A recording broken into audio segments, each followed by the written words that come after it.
മഴ വരുന്നുണ്ടല്ലേ. നല്ല തണുപ്പ്, നല്ല കാറ്റ്. ഇതുവരെ നല്ല ചൂടായിരുന്നു. വൈകുന്നേരം മഴ ആകുമ്പോൾ കുറച്ച് ആശ്വാസം ഉണ്ടാവും.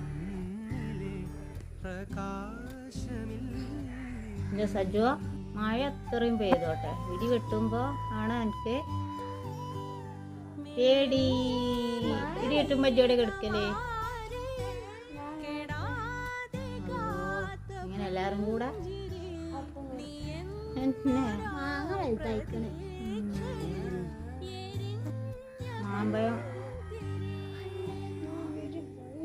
മാമ്പഴം കഴിച്ച് മടുത്തു അല്ലേ.